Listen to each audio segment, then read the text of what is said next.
નમસ્કાર, નવનિર્માણ ન્યૂઝમાં આપનું સ્વાગત છે. વડોદરા મહાનગરપાલિકા કચેરી ખાતે કમિશનરના અધ્યક્ષ સ્થાને રિવ્યુ બેઠક યોજવામાં આવી હતી.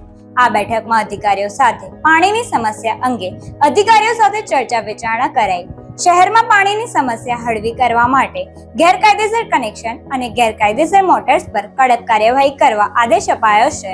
મ્યુનિસિપલ કમિશનરે કહ્યું હતું કે કેટલાક સ્થળોએ પાણીની કૃત્રિમ અછત ઊભી કરવામાં આવી છે, જેના કારણે મુશ્કેલી થઈ રહી છે.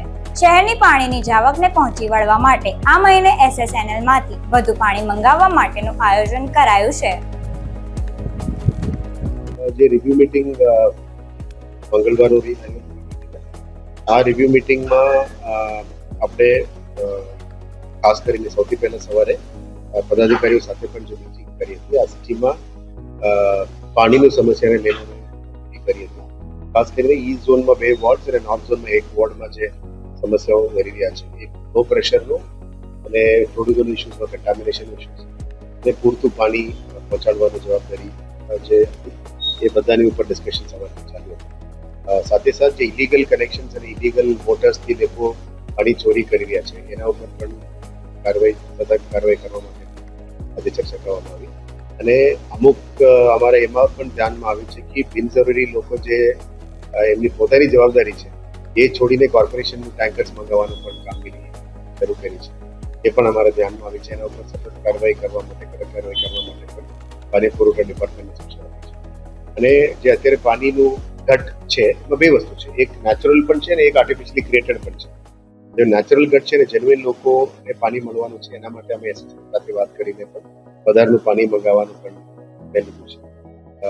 1 મહિના માટે થોડું વધારાનું પાણી અમે એક્સેસ મંગાવીશું, કારણ કે આ વખતે વરસાદ ગયા વખતે મે મહિનામાં આવ્યો, આ વખતે થોડું મોડું થઈ રહ્યા છે, એટલે અમે થોડું પાણી એક્સ્ટ્રા SSNLમાંથી લેવાનું છે, જેથી કરીને પાણીનું જે સમસ્યા છે એ પૂરું કરવા માટે 2-3 દિવસની અંદર આવીશું, કટઆઉટ કરવા માટે નિર્ણય લીધો છે.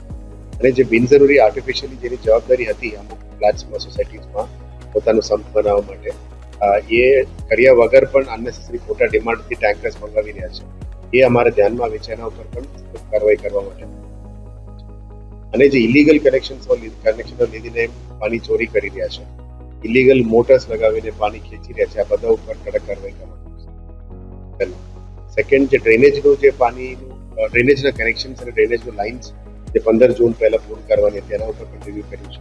એટલે આવનારા લગભગ 3-4 દિવસની અંદર આ બધું કામ પૂરું કરવા માટે સૂચના આપી છે. ગુરુવારે એનું પણ ઇન્ક્વાયરી કરવાની છે.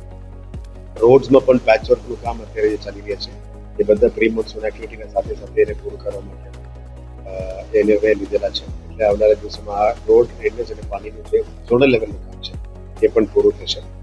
પ્રી મોન્સૂનના ભાગરૂપે ખાસ સફાઈ, કેનાલ સફાઈ અને વિશ્વામિત્રીનું જે કામ છે એનું પણ રિવ્યુ કરવામાં આવ્યું. આવતીકાલે ફિલ્ડ વિઝિટમાં પણ Vishwamitri related catch the rain પ્રોજેક્ટનું જે બફર લેક્સનું એક્સટેન્શન કામગીરી છે એ પણ બતાવવાના છે. અને SSNLમાંથી જે 125 ml પાણી સિટીમાં લાવવા માટે જે લાઇન જોડાણની કામગીરી છે એ સાઇટ પણ અમે વિઝિટ કરવાના છે. એટલે આ મહિના અંત સુધી અમારા પ્લાનિંગ એવું છે કે 75 ml પાણી ઈસ્ટ ઝોન, સાઉથ ઝોન અને નોર્થ ઝોન માટે પૂરું પાડી શકાય, જેનાથી આ પાણીની સમસ્યા હલ થઈ શકે એ બાબતનો નિર્ણય લેવામાં આવ્યો છે.